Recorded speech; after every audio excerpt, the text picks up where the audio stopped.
بسم اللہ الرحمن الرحیم۔ لاکھوں کروڑوں درود و سلام نبی پاک صلی اللہ علیہ وآلہ وسلم پر اور آپ کی اہل بیت پر۔ معزز سامعین، حضرت آدم علیہ السلام سے 2000 سال پہلے سے جنات زمین میں آباد تھے۔ جب حضرت آدم علیہ السلام کی پیدائش شروع ہوئی تو اللہ تعالیٰ نے حضرت جبرائیل علیہ السلام کو فرمایا کہ روئے زمین سے ہر رنگ کی مٹی، سفید، سرخ، سیاہ، شور شیرین، نرم، سخت میں سے ایک مشت اٹھا کر لاؤ کہ میں ایک مخلوق کو پیدا کرتا ہوں۔ حضرت جبرائیل علیہ السلام زمین کے پاس گئے اور چاہا کہ ایک مشت خاک اٹھائیں تو زمین نے پوچھا کہ کس واسطے اتنی کم کرتے ہو؟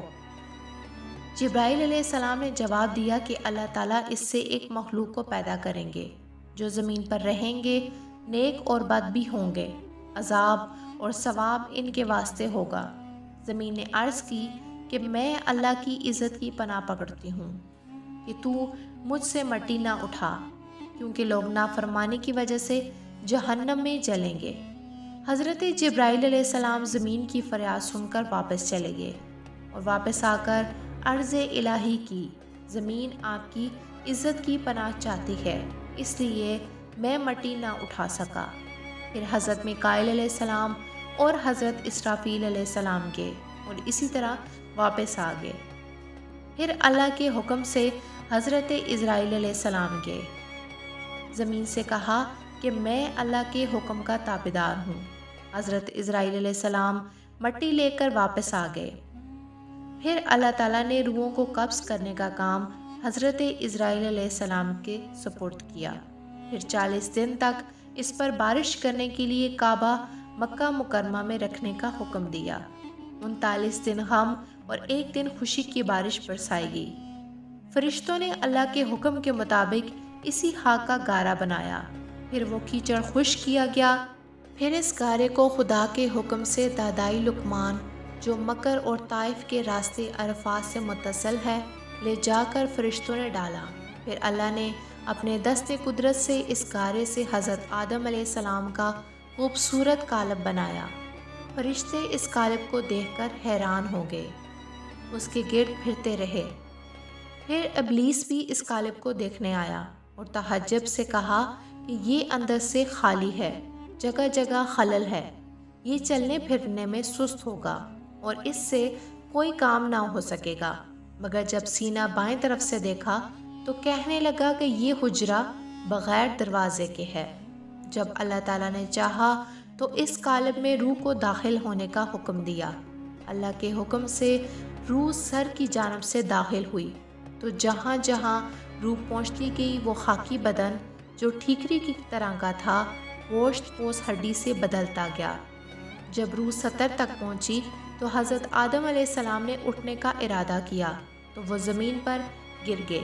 پھر اللہ نے فرمایا، پیدا کیا گیا جلد باز انسان۔ اللہ کے حکم سے ایک فرشتہ بحیثیت سے ایک جوڑا لایا اور حضرت آدم علیہ السلام کو علت الہی سے مشرق و مکرم کیا اور عزت و احترام سے تخت پر جمعۃ المبارک کے دن بٹھایا۔ سامعین، زمین پر پہلے جن بستے تھے، انہوں نے فساد اور خون ریزی شروع کی تو اللہ تعالیٰ نے ابلیس کو فرشتوں کا لشکر دے کر بھیجا۔ ابلیس نے لڑ بھڑ کر مارتے اور قتل کرتے ہوئے انہیں سمندروں کے جزیروں اور پہاڑوں کے دامنوں میں پہنچا دیا، اور ابلیس کے دل میں یہ تکبر سما گیا کہ میں نے یہ کام کیا ہے جو کسی اور سے نہیں ہو سکا، کیونکہ دل کی اس بدی اور اس سے پوشیدہ خودی کا علم صرف اللہ تعالیٰ کو ہی تھا۔ حضرت آدم علیہ السلام کو اللہ تعالیٰ نے اپنے ہاتھ سے پیدا کیا اور 40 دن تک وہ یوں ہی پتلے کی شکل میں پڑے رہے۔ ابلیس آتا تھا اور اس پر لات مار کر دیکھتا تھا تو وہ بجتی مٹی ہوتی جیسے کوئی کھوکھلی چیز ہو، اور کہتا، در حقیقت یہ کوئی چیز نہیں، اگر میں اس پر مسلط کیا گیا تو اسے برباد کر کے چھوڑ دوں گا، اور اسے مجھ پر مسلط کیا گیا تو اسے ہرگز تسلیم نہ کروں گا۔ سامعین، جب اللہ تعالیٰ نے فرشتوں کو سجدہ کرنے کا حکم دیا تو سب نے سجدہ کیا، لیکن ابلیس کا غرور و تکبر ظاہر ہو گیا۔ اس نے نہ مانا اور سجدہ کرنے سے انکار کر دیا اور کہنے لگا، میں اس سے بہتر ہوں، اس سے بڑی عمر والا ہوں، یہ مٹی سے پیدا کیا گیا اور میں آگ سے بنا ہوں، اور آگ مٹی سے زیادہ قوی ہے۔ اس کے انکار پر اللہ تعالیٰ نے اسے اپنی رحمت سے نا امید کر دیا، اور اسی لیے اسے ابلیس کہا جاتا ہے۔ ابلیس کو جنت سے نکالنے کے بعد آدم علیہ السلام کو جنت میں جگہ دی گئی، لیکن وہ وہاں تنہا تھے۔ ان کی تنہائی کو دور کرنے کے لیے اللہ تعالیٰ نے حوا علیہ السلام کو پیدا کیا۔ حضرت آدم علیہ السلام نیند میں تھے تو حضرت آدم علیہ السلام کی پسلی سے حوا علیہ السلام کو پیدا کیا گیا۔ جب ان کی آنکھ کھلی تو انہوں نے پوچھا کہ تم کون ہو اور کیوں پیدا کی گئی ہو؟ حضرت حوا نے فرمایا، میں ایک عورت ہوں اور آپ کے ساتھ رہنے اور تسکین کا سبب بننے کے لیے پیدا کی گئی ہوں۔ تو فوراً فرشتوں نے پوچھا کہ ان کا نام کیا ہے؟ حضرت آدم علیہ السلام نے کہا، حوا۔ انہوں نے کہا کہ اس نام کی وجہ تسمیہ کیا ہے؟ فرمایا، اس لیے کہ یہ ایک زندہ سے پیدا کی گئی ہے۔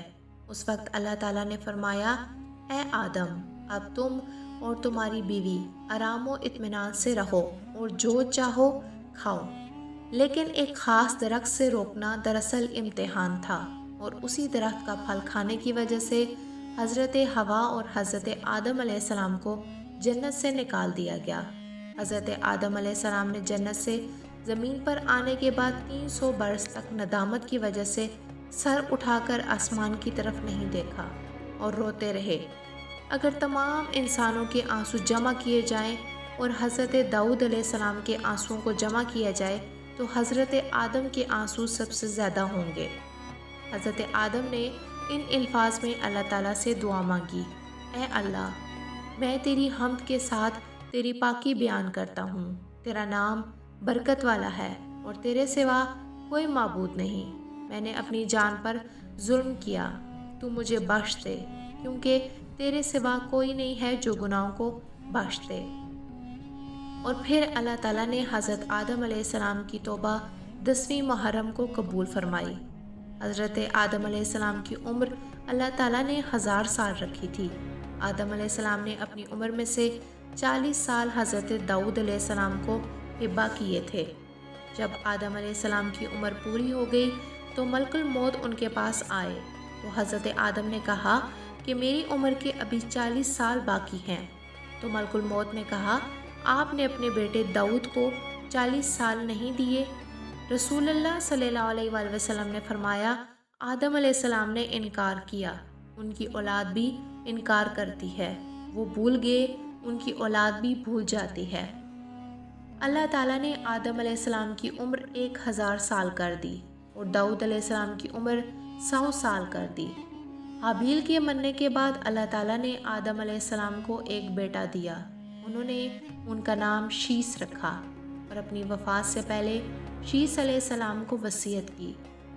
جب فرشتوں نے آدم علیہ السلام کی روح قبض کر لی، فرشتے اپنے ساتھ کفن اور خوشبو لے کر آئے تھے۔ پھر فرشتوں نے انہیں غسل دیا، کفن پہنایا اور نماز جنازہ پڑھی، قبر کھودی اور لحد میں دفن کیا۔ سامعین، امید ہے کہ آپ کو آج کی ویڈیو پسند آئی ہوگی۔ اگر ویڈیو پسند آئے تو ویڈیو کو لائک کریں اور چینل کو سبسکرائب کریں۔ شکریہ۔